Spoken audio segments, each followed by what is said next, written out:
ទៅជនរបស់ហាងអឹងយើងខ្ញុំជាទីគោរពនិងជាទីរាប់អានចាថ្ងៃនេះគឺនាងខ្ញុំមកបង្ហាញអំពីម៉ាស៊ីនកាត់ស្មៅ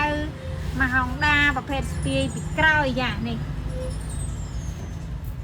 ប្រភេទស្ពាយពីក្រោយនេះដោយសាក់កដោយើងអញ្ចឹងបើបងប្អូនត្រូវការប្រភេទហុងដាស្ពាយពីក្រោយបែបនេះគឺបងប្អូនអាចតំណមកកាន់ពេកយើងខ្ញុំក៏បានមកដល់ទីតាំងផ្ទាល់ក៏បាននេះឥឡូវកំពុងតែតឡើងជូនអតិថិជនហើយបងប្អូនមើលទាំងអស់តែម្ដងថារូបរាងប្រភេទស្ពាយពីក្រោយរាងបែបណានេះចឹងឲ្យបងប្អូនមើលអញ្ចឹងឥឡូវវីដេអូទី1នេះគឺវីដេអូតម្លើងម៉ាស៊ីនសិនហើយបងប្អូន